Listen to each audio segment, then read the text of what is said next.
On ne peut pas forcer un homme à changer. On ne peut que se forcer soi-même à devenir meilleur. Le succès et la réussite sont au bout de l'effort. Nous le constatons bien.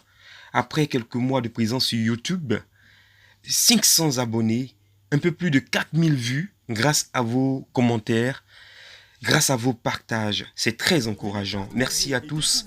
Merci au frère Amos, au père Hippolyte Anigori, au père Hervé-Louis Yodé, à Rachel Dadier, Guy Roger, et j'en passe. Mais surtout, merci à vous qui êtes présents sur la chaîne avec vos commentaires et vos partages. Je vais citer Patricia Yeo, Fatou Kouassi, Laël Nora Ounia, Rachel Dadier, Ursuline Bégoré, le journal du Bon Berger. Merci pour vos commentaires et je vous invite maintenant à suivre la première partie de la table ronde organisée par la Galerie Amos et animée par le frère Amos Dibi Stéphane lui-même et le frère Brice Charles. Oui. La suite, si elle vous intéresse, laissez-nous un commentaire sous la vidéo et nous nous ferons fort de vous poster la suite de cette table ronde. Que Dieu vous bénisse.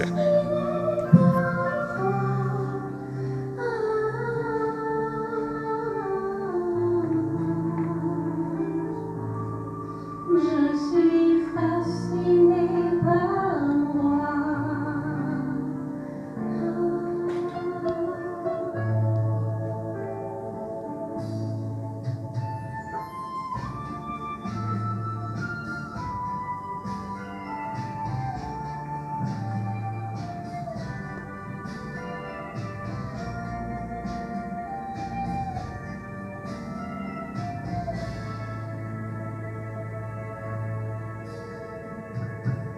Il est le roi et il s'abaisse pour me servir.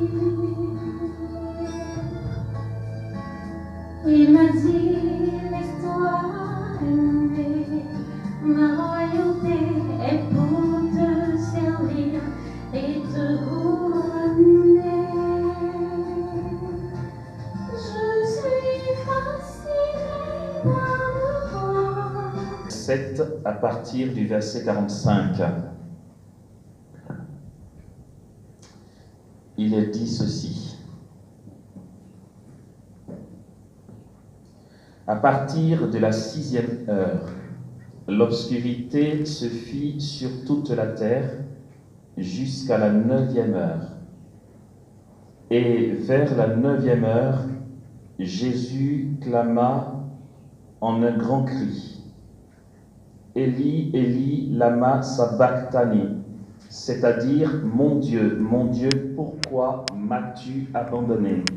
Certains de ceux qui se tenaient là disaient en l'entendant, il appelle Élie, celui-ci. Et aussitôt l'un d'eux courut prendre une éponge qu'il imbiba de vinaigre et l'ayant mise au bout d'un roseau, il lui donna à boire. Mais les autres lui dirent, laisse que nous voyions si Élie va venir le sauver. Or, Jésus, poussant de nouveau un grand cri, remit l'esprit. Et voilà que le voile du sanctuaire se déchira en deux du haut en bas. La terre trembla, les rochers se fendirent, les tombeaux s'ouvrirent et de nombreux corps de saints trépassés ressuscitèrent. Ils sortirent des tombeaux après sa résurrection, entrèrent dans la ville sainte et se firent voir à bien des gens. Quant aux centurions et aux hommes qui, avec lui, gardaient Jésus, à la vue du séisme et de ce qui se passait, ils furent saisis d'une grande frayeur et dirent, vraiment, celui-ci était fils de Dieu. Il y avait là de nombreuses femmes qui regardaient à distance, celles-là même qui avaient suivi Jésus depuis la Galilée et le servaient, entre autres Marie de Magdala, Marie, mère de Jacques et de Joseph, et la mère des fils de Zébédée. Amen. Amen. Ok.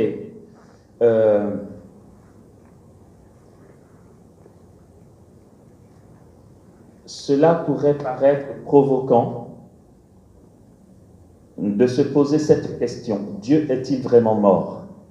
De toute façon, on ne peut pas aller à l'encontre de la révélation. Donc ça veut dire de la Bible, de l'enseignement de l'Église, donc de la tradition aussi. On ne peut pas, on vient de l'entendre. Matthieu, quant à lui, nous dit que Jésus a rendu l'Esprit.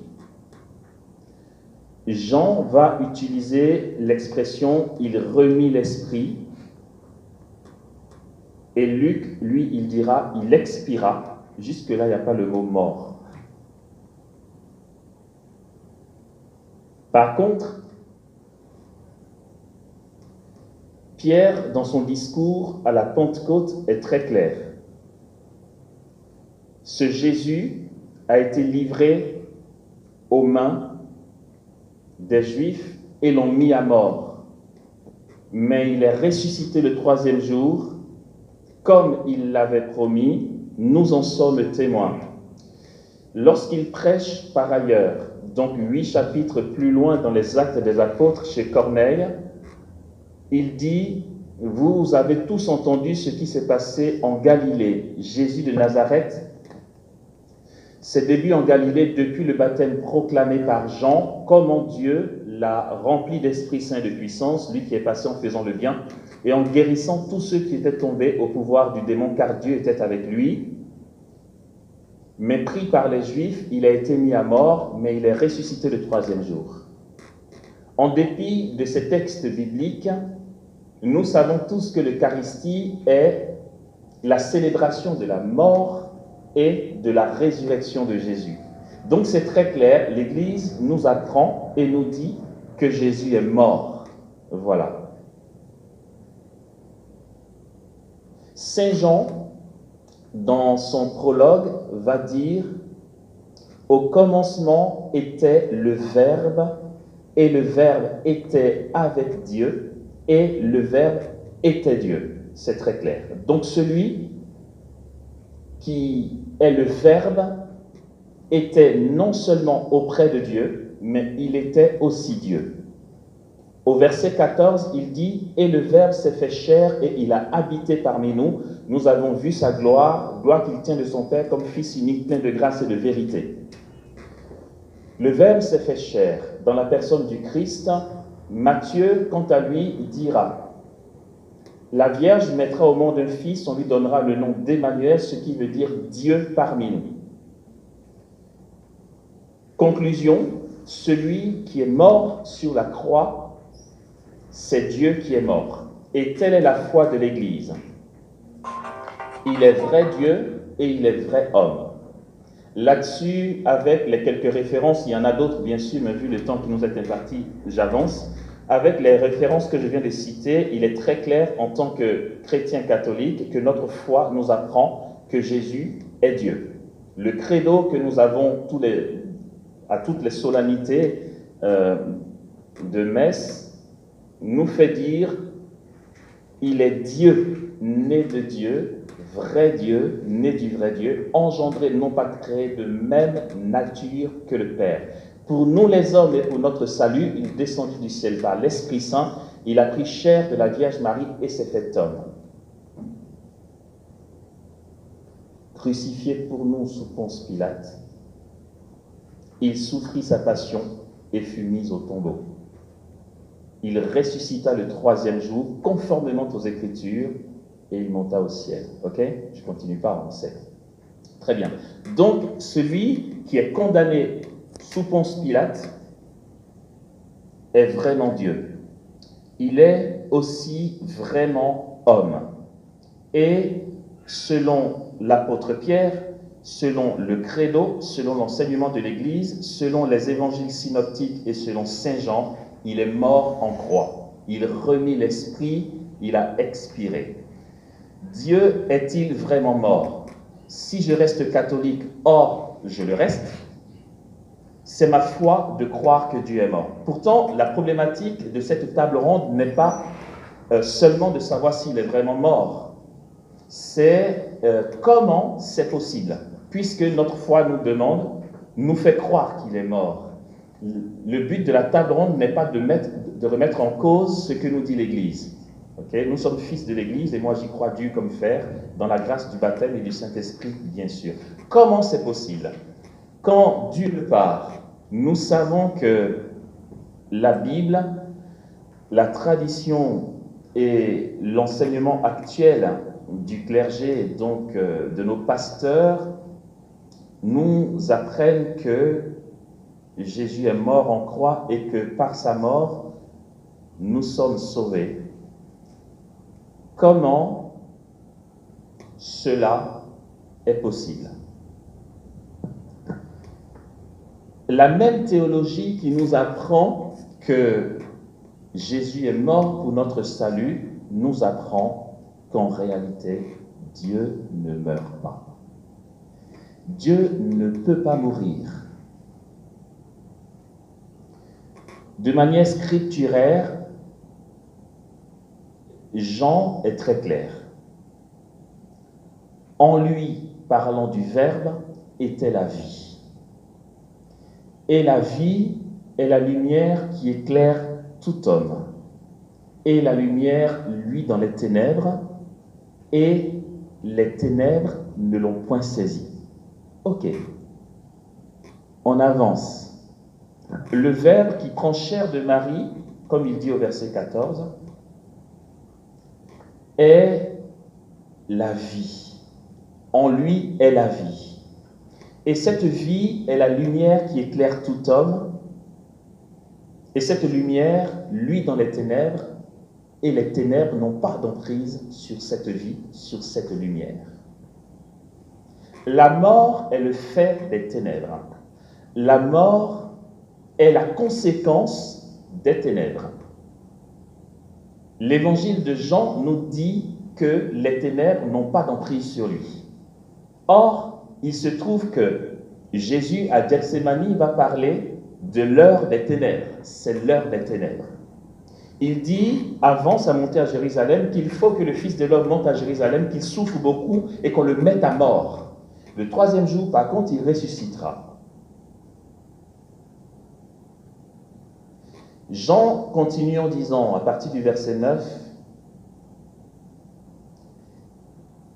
il était dans le monde, il venait dans le monde, et le monde a été fait par lui, et le monde ne l'a pas reconnu. Il est venu chez les siens, et les siens ne l'ont pas accueilli, mais à ceux qui l'ont accueilli, il a donné pouvoir de devenir enfants de Dieu. Ceux-là ne sont nés ni d'un vouloir d'homme, ni de sang, ni de chair, mais de Dieu. Alors il dit, le Verbe s'est fait chair et il a habité parmi nous. Ok. Dieu ne meurt pas. Le Verbe qui se fait chair est la vie. Et cette vie est une lumière qui chasse les ténèbres. Le Fils de l'homme, nous dit Jean dans sa première lettre, est apparu pour détruire les œuvres du diable. Dieu ne meurt pas. C'est ce que la spiritualité, une spiritualité qu'on va appeler apophatique, va beaucoup annoncer. Le tout autre, Dieu est l'altérité radicale, ça veut dire qu'il est le tout autre, il est complètement différent de nous, qui sommes mortels, qui sommes limités, qui avons une liberté limitée, des faits et gestes limités dans le temps et dans l'espace. Dieu est au-delà de cela, il est le tout autre. On ne peut pas se comparer à lui, il est le tout-puissant, il est l'insaisissable. Ok, dans ce qui va suivre, j'aimerais, pour nous rassurer, bien sûr, nous dire que je vais tirer mes propos de certains théologiens que vous pourrez aller lire ou écouter, d'accord? Je vais citer le balèze de la théologie qu'on connaît tous, le pape Benoît XVI. Je tire mes propos donc du pape Benoît XVI, d'un certain Vladimir Lossky, d'accord? Mais laissez tomber, hein, au moins, si vous voulez marquer, plus tard vous pourrez vérifier, d'accord? Comme ça, on ne dira pas, voici ce que Amos prêche. Enfin, moi, je me fais le relais de ce que l'Église enseigne.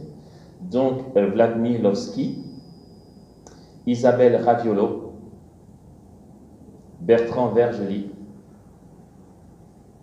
Michel Cazenave. C'est une table ronde, hein. On est censé aller au cœur du dogme. Donc voilà, pardon si c'est un peu prise de tête. Mais je préfère autant, avant de me lancer, que nous sachions où je prends mes références. Ok ? Si vous voulez, je vous invite à le faire, vous pourrez taper sur Internet « Continents intérieurs », ok? Continents intérieurs par un certain Philippe Renaud, qui parle de plusieurs thèmes de la théologie. Voilà, on apprend beaucoup là-bas. Donc, allons-y voir. Et aussi, dans mes propos, il va y avoir les affirmations de Benoît XVI dans son livre « Jésus de Nazareth ». Comme ça, on a les références. Et si j'ai mal transmis, en lisant, vous me direz, Amos, là, tu avais mal dit. Et puis comme ça, je vais le corriger. Ok. Donc, Dieu ne meurt pas. Donc, la spiritualité apophatique, c'est le tout autre. C'est l'insaisissable. Il est la source, l'origine de tout. Dieu ne peut pas mourir, Dieu est la vie.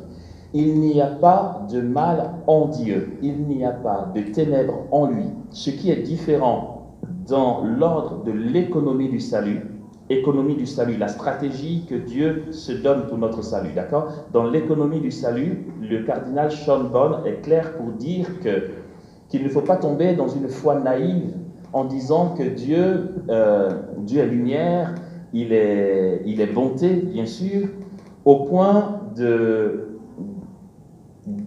soupçonner Dieu d'une forme d'inefficacité à cause des ténèbres qui règnent dans le monde. Je redis ça. Dans l'ordre de l'économie du salut n'est possible que parce que l'homme a péché et qu'il a besoin d'être sauvé. Okay? Dieu met en route une stratégie de salut pour l'homme. Dans ce cadre-là, le cardinal Sean Bond nous apprend que Dieu gouverne autant sur la lumière que sur les ténèbres. C'est curieux. Ça veut dire que rien ne lui échappe, même des œuvres du démon dans le monde. Pour éviter qu'on dise, en fait, Dieu est bon, il est puissant, il est le bien, mais finalement le mal sévit tellement qu'on aurait un doute sur sa puissance. Ce serait une foi naïve. Dans l'économie du salut, il est maître des événements du monde. Mais pourquoi, s'il en est maître, pourquoi il ne dégage pas les ténèbres d'un coup? Mais parce que dans l'ordre de l'amour, il ne peut pas, il ne veut pas et il ne peut pas, dans ce sens que la liberté qu'est l'amour, et l'amour suppose la liberté, dans la liberté qu'est l'amour qu'il est, et dans la liberté qu'il nous a donnée, il ne peut rien nous imposer. Aussi, il va nous emmener dans sa puissance à faire nos choix à travers les événements. C'est ce que dit Jésus en ce qui concerne la parabole sur le royaume des cieux. Il dit, le royaume des cieux ressemble à ceci. C'est le maître qui va à son champ et qui se rend compte que l'ivraie a poussé avec le bon grain. Et les serviteurs disent, maître, veux-tu que nous arrachions l'ivraie pour laisser pousser le bon grain tranquille et libre? Le maître dit non, laissez les deux pousser ensemble. Le maître décide que la lumière et les ténèbres, l'ivraie et le bon grain vont pousser ensemble jusqu'à la fin des temps, de peur qu'en enlevant l'ivraie, on arrache aussi le bon grain. C'est très profond cette parabole parce qu'en fait, le péché n'est pas une réalité abstraite et en dehors de l'homme. Il n'y a pas un concept appelé péché qui soit en dehors du pécheur. Le péché n'existe que parce qu'il y a le choix de l'homme. Okay? Et du coup, s'il veut détruire le péché qui est le mal qui est l'origine du péché, mais le péché qui provoque des conséquences de tout ce que nous voyons dans le monde, s'il veut enlever, il y a un risque d'enlever le bon grain avec l'ivraie. Il dit laissez faire, laissez pousser. Okay. Donc le cardinal Sean Bond, il est clair, ne tombons pas dans une foi naïve qui nous fasse croire que Dieu est inefficace à cause des ténèbres qui sévissent dans le monde. Très bien. Dieu ne meurt pas, il ne peut pas mourir. Ça aussi, c'est la théologie spirituelle qui nous l'apprend. Très bien. Donc, primo, Dieu est mort, d'après l'enseignement de l'Église. Secondo, Dieu ne peut pas mourir. C'est la même théologie qui nous l'apprend. Thèse, antithèse. Comment expliquer cela? Vu que ça fait déjà 20 minutes, on va commencer à aller vers ce qui nous préoccupe, comment ça se passe, comment ça se fait. On ne peut pas arriver à une conclusion et une déduction sans faire un petit excursus sur cet individu, entre guillemets, à problème, au niveau, bien sûr, du dialogue interreligieux. Jésus de Nazareth, qui est-il? En fait, si Dieu meurt, si Dieu est vraiment mort, on peut le dire parce que Jésus est vraiment mort. On peut le dire parce que Jésus est vrai Dieu et vrai homme. Dieu immanent. Quand on dit Dieu immanent, c'est Dieu tel qu'il est, avant l'incarnation. Dieu immanent ne meurt pas. Il n'y a pas de mort en lui. Pourtant, Jésus, vrai Dieu et vrai homme, est mort. On ne peut se l'expliquer qu'en faisant un petit zoom sur cet individu, Jésus de Nazareth. Ok. Qui est-il en fait? Qui est celui qui est mort sur le bois de la croix? Est-il Dieu ou est-il homme? Grosse question. Ceux qui ont défendu la foi catholique et qui ont beaucoup enseigné pour recadrer toute la théologie sur la personne du Christ, ce qu'on va appeler la Christologie, sont premièrement Basile de Césarée ou Basile le Grand, ceux qu'on va appeler les pères de Cappadoce. Ce sont des pères de l'Église, d'accord? Ils sont évêques, docteurs et pères de l'Église. C'est de grosses têtes. Basile de Césarée est le vaillant défenseur de la foi catholique face à un certain Arius,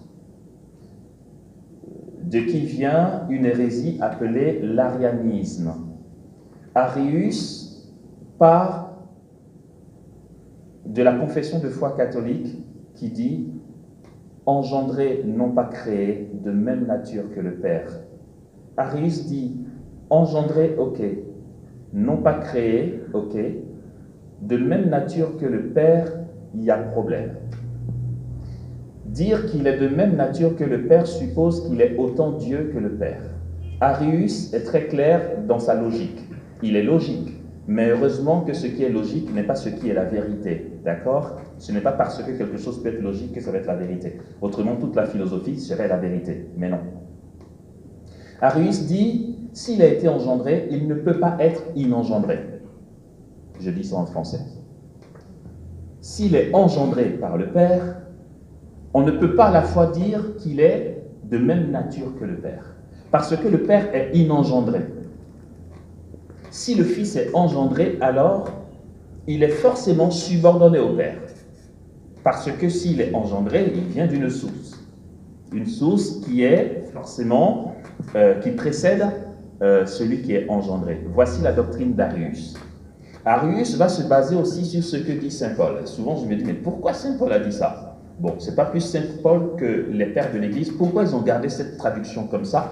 Paul dit dans sa lettre aux Colossiens, il est l'image du Dieu invisible, premier-né de toute créature, et par lui tout a été fait. Arius dit, premier-né de toute créature.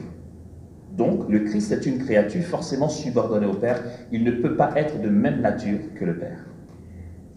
Basile de Césarée. Donc, Basile de Césarée et Grégoire de Nice, qui est le frère de Basile de Césarée, en plus de Grégoire de Nazianze. C'est les trois grands défenseurs qu'on appelle les pères de Cappadoce, se sont dressés contre Arius.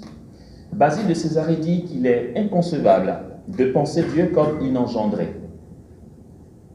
Arius dit, s'il est engendré, il ne peut pas être inengendré. Engendré, ça veut dire qu'il vient d'une source. C'est beau la théologie, on va voir où on va, c'est super beau. Basile de Césarée dit qu'en fait, dire Dieu comme ça, c'est vouloir l'enfermer dans un raisonnement humain. Dieu, on ne peut pas le penser en termes d'engendrer ou inengendrer. Ça ne fonctionne pas comme ça parce que Dieu n'est pas un homme. Dieu n'a pas besoin de procréer. Dieu n'a pas besoin que quelque chose sorte de ses côtes comme il l'a fait pour Adam.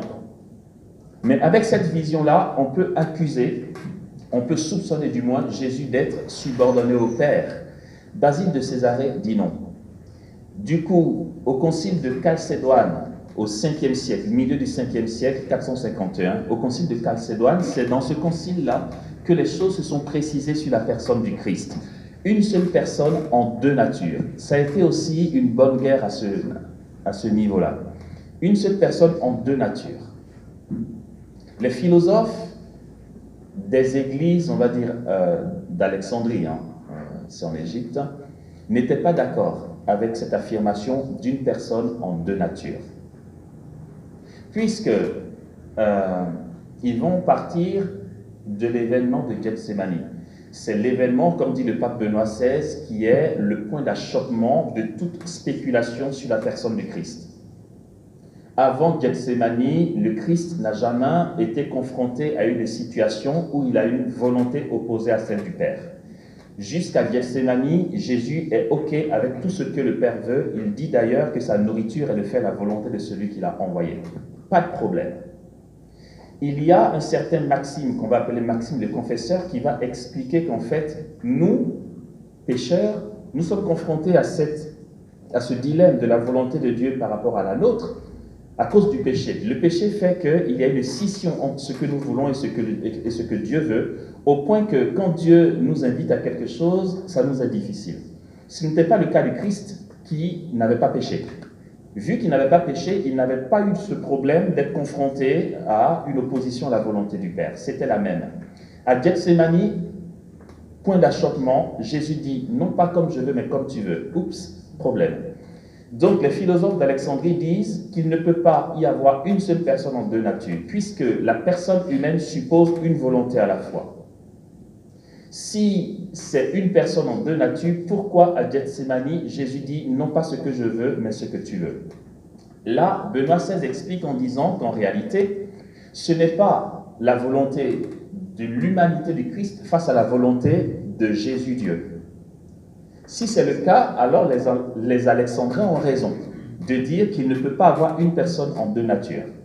Mais ces deux volontés ne sont pas d'une part celle du Christ homme face à celle du Christ Dieu, qui resterait divin, et l'homme face à cette volonté divine du Christ qui est unie à celle du Père. Bon, c'est un peu fouillis ce que je dis. Non, ça va, ok. Ce n'est pas le cas, puisque ce n'est pas Jésus homme face à Jésus Dieu. Dans ce dilemme de Gethsémani, c'est Jésus, vrai Dieu et vrai homme, la même personne avec les deux natures qui s'adresse au Père. Donc, le Verbe fait chair qui dit au Père et à l'Esprit, non pas ce que je veux, mais comme tu veux. Le Père et l'Esprit ne sont pas deux dieux, c'est un seul Dieu. Donc, c'est employé au singulier. Non pas ce que je veux, mais ce que tu veux. Oups, c'est chaud. Donc, en fait, le Verbe éternel est confronté à une volonté différente à celle de Dieu. C'est très subtil. Alors, comment ça se fait? Laissons la volonté de Dieu, disons Père et Esprit. Restons sur Jésus, vrai Dieu et vrai homme, qui a une seule volonté.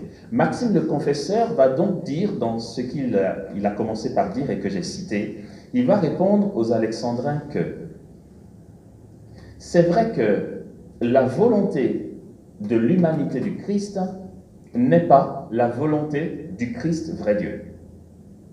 Deux volontés. Pourtant, ça ne fait pas de Jésus un schizophrène. Puisque, initialement, la volonté de l'homme est censée faire une avec celle de Dieu. C'est pourquoi, si Jésus, vrai homme, a une volonté, il n'y en a pas deux, puisque cette volonté de Jésus, vrai homme, qui n'a pas péché, est profondément, étroitement unie à celle de Jésus, vrai Dieu. Or, la volonté de Jésus, vrai Dieu, est la volonté du Père et de l'Esprit.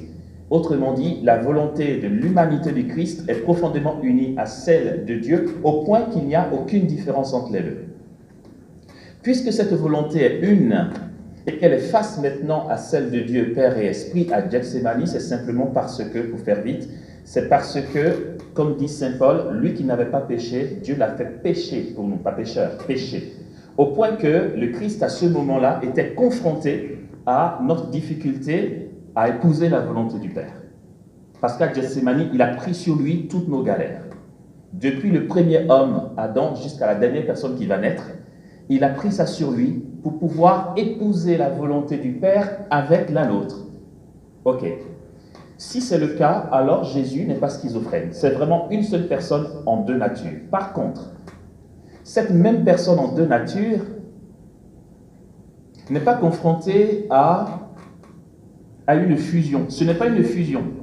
Il n'y a pas besoin de fusion puisque c'est une seule personne. Mais cette personne a deux natures.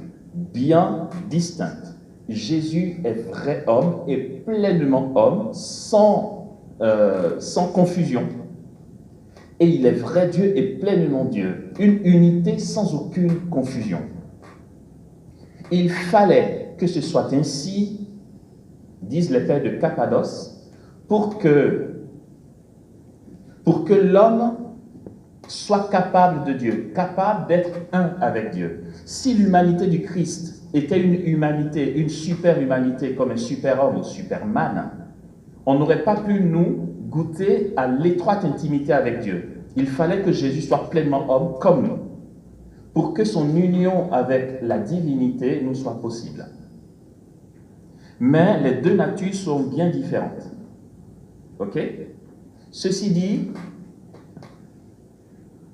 l'humanité du Christ n'a pas été absorbée par sa divinité.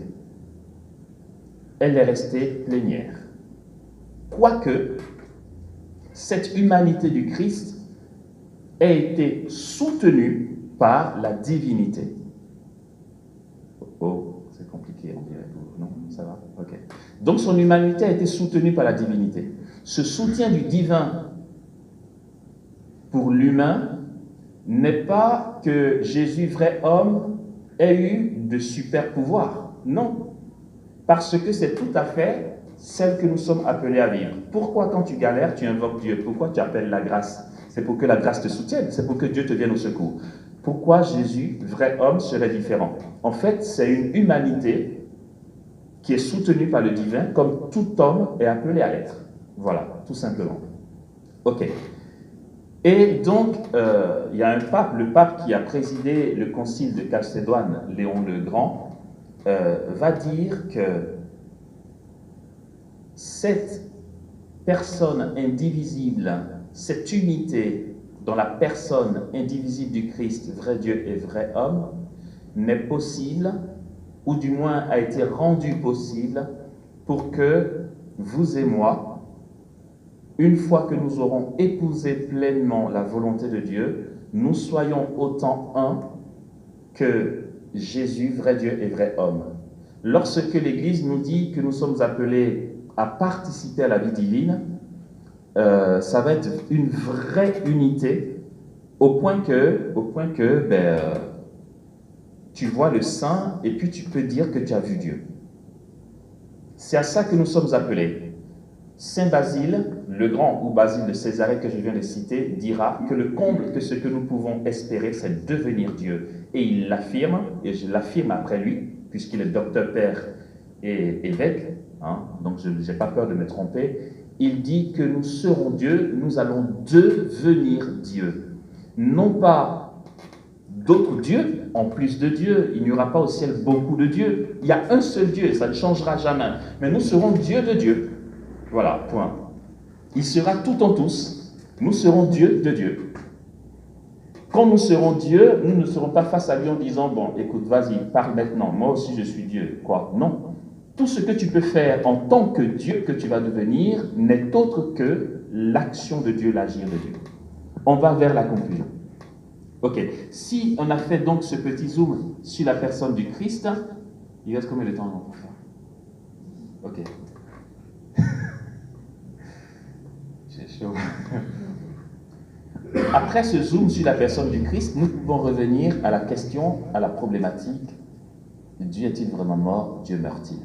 Dieu ne meurt pas. Pourtant, il est mort. Dieu fait le choix de mourir. Dieu acquiert la possibilité de mourir dans le Christ, vrai homme. Dieu, désormais, est capable de mourir parce qu'il est. Il est vrai homme. C'est une seule personne, la même personne, vrai Dieu et vrai homme. Donc, quand l'humanité du Christ meurt, le Verbe divin ne dit pas « je me retire parce que ça ne me regarde pas ». Dieu acquiert la capacité de mourir en se donnant, en prenant chair de Marie. Et quand tu touches la chair de l'humanité du Christ, tu touches vraiment le Verbe éternel. Quand tu touches l'hostie, tu touches vraiment le Verbe éternel. Et ce Verbe éternel peut mourir puisque l'homme meurt. S'il n'est pas mort, alors l'humanité du Christ était de l'arnaque. S'il était vraiment homme, s'il a partagé notre humanité en tout point, alors il est mort. Dieu décide de mourir. Dieu acquiert cette possibilité de mourir par amour pour nous. Et donc, la mort, nous allons voir comment on va plus loin. La mort se rend possible en Dieu parce que l'homme a péché. Je redis ça. La mort devient possible en Dieu parce que l'homme a péché. La raison en est simple.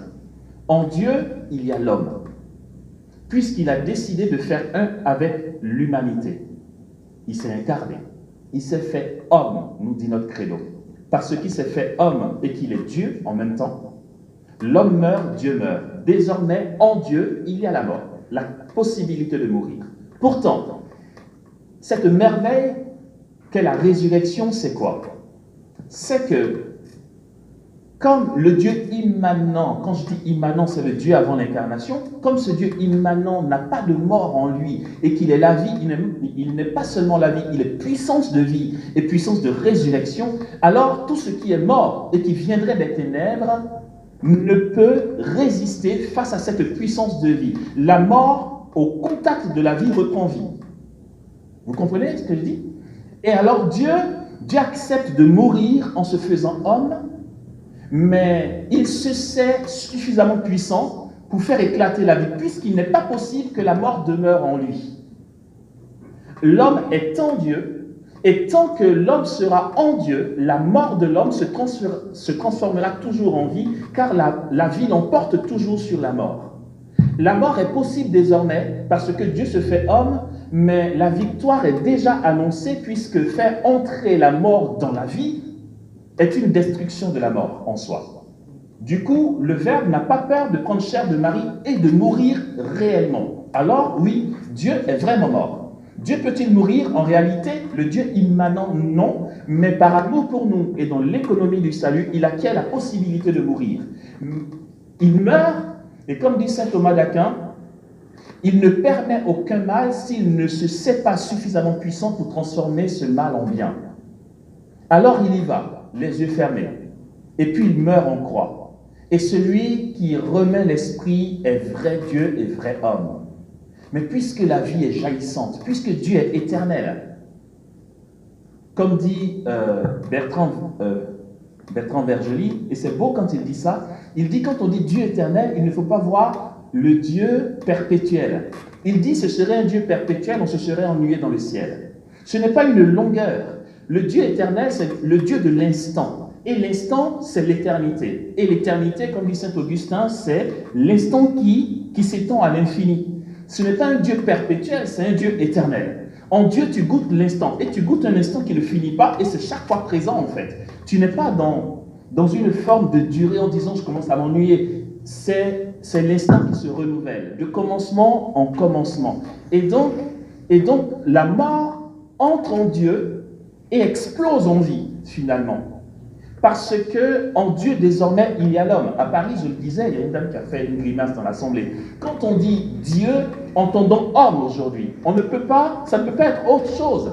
Si on pense Dieu comme étant le Dieu immanent, ça veut dire le Dieu avant l'incarnation, différent de l'homme, on se trompe. Désormais, depuis l'incarnation, quand on dit Dieu, entendons homme. Il est vrai Dieu et vrai homme. L'humanité est collée à la Trinité désormais. Le Verbe éternel a pris chair de Marie et sa chair n'a pas disparu. À la résurrection, il dit, regardez, c'est moi, touchez-moi. Et c'est ce Verbe-là qui retourne au cœur de Dieu et qui y est pour l'éternité. En même temps, ce n'est pas parce qu'il a pris chair de Marie qu'il y a eu une nouveauté dans la Trinité.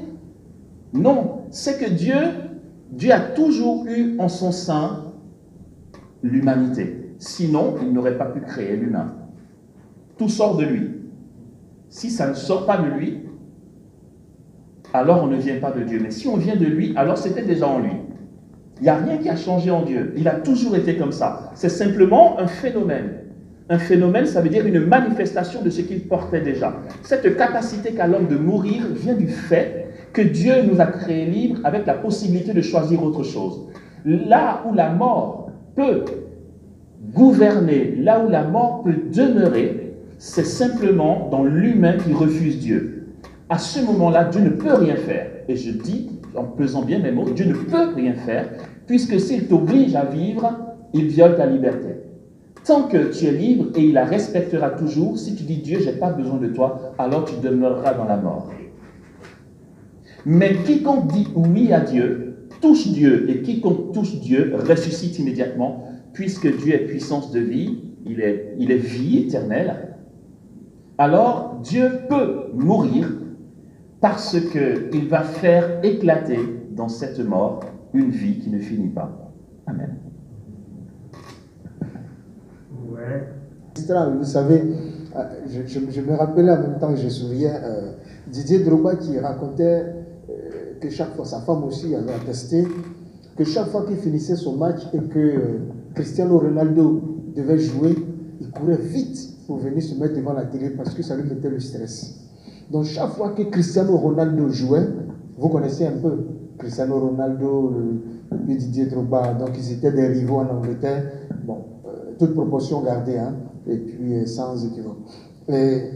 Ceci pour dire, chaque fois que tu entends le frère, c'est traumatisant parce que tu te dis, mais Seigneur, il faut encore aller travailler, mais c'est quoi cette histoire? Tu ne dors pas, mais tu vas nous faire exploser les ménages. Donc nous, on est obligé de retourner encore, à le fouiller. Bon, vous vous imaginez. Franchement, merci beaucoup. Et Il est même gentil, il te dit, voici les pistes. Ah oui, mais en même temps, oui, mais en plus, il donne les orientations, il a donné les orientations, en deux mots.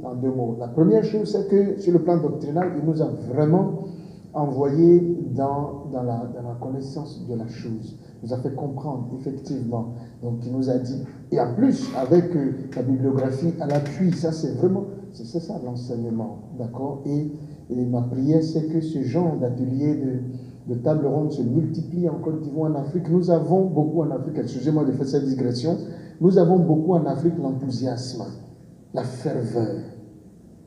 Mais la connaissance, nous n'avons pas beaucoup. Il faut que nous travaillions, Parce que quand j'entends ça, je me dis, Seigneur, quel temps je vais prendre pour aller encore? Et la tête commence à durcir, vous imaginez. Ceci dit, donc pour remercier véritablement notre formateur, notre enseignant, pour dire, nous avons reçu, comme tu disais, des pépites, mais franchement, ce n'est pas que des pépites. Je veux dire, c'est vraiment la kimberlite, c'est le rocher du diamant en dessous. Bon. Maintenant, une chose, c'est, je vais parler comme un médecin légiste. Tu n'es pas catholique, tu ne crois pas. D'accord. On l'appelle, on dit, viens constater le décès. Décès survenu un jour à la croix. Jésus de Nazareth, il y a 2000 ans.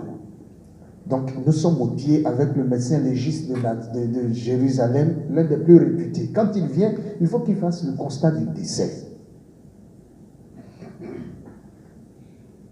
Est-ce qu'il est mort? Est-ce que c'est un cadavre? Ou bien c'est Dieu dans la main? Et je fais une ouverture en parlant de votre collègue Michel-Ange, qui est un génie de l'art. Il a fait la Pietà. Jésus sur les pieds de sa mère, Jésus sans vie au pied de la croix sur les pieds de sa mère. D'accord, sa mère penchée sur lui, effusion d'amour, c'est très bien. Mais en ce moment-là, est-ce que c'était un cadavre? Est-ce que c'était encore Dieu? La question c'est, Dieu est mort, Jésus est mort. Où était Dieu? On a dit qu'il n'a pas cessé d'être Dieu, il n'a pas cessé d'être vivant. Bon, et au contact de la mort, lui qui est la vie, la mort reprend vie. Bon, c'est vrai. Maintenant la question c'est, est-ce que Jésus avait rendu l'esprit? Ça veut dire qu'il était vraiment mort, c'était un cadavre qui était là. La deuxième chose, le credo dit, il est descendu aux enfers. Mais qu'est-ce qu'il fait aux enfers pendant qu'il est mort? Était-il vraiment mort? Était-il vraiment vivant? De quoi s'agit-il? Ou alors il faisait semblant d'être mort, et comme disent certains courants philosophiques, il était dans un coma de 3e, 4e degré, enfin je ne sais plus trop les degrés, mais Jésus faisait-il semblant d'être mort? L'esprit était encore en lui. Comment il a pu descendre aux enfers? S'il est mort, bon, Dieu était-il vraiment mort? Constat du décès. Nous, on doit rendre compte.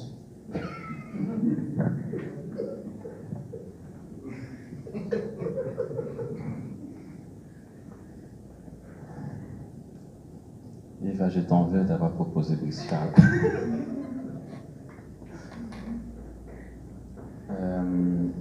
Alors, est-ce qu'il était vraiment mort? Ben, moi j'y étais pas.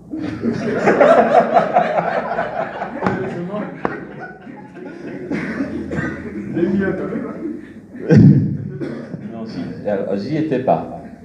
Ceci dit, les évangiles disent il a remis l'esprit.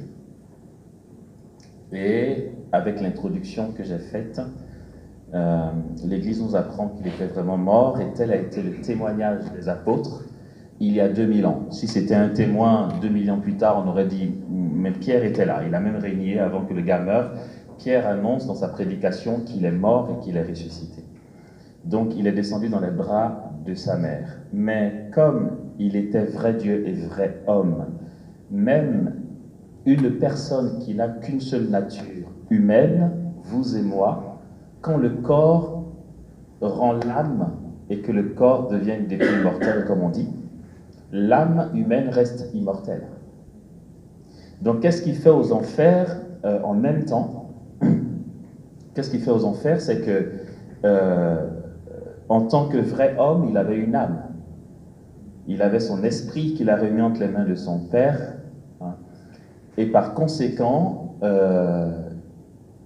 il était encore actif, puisque son corps a été mis au tombeau, mais son âme n'est pas morte et son esprit n'est pas mort. Donc le Verbe éternel est en activité et descend aux enfers. Pourquoi il peut descendre aux enfers? Kifa TV.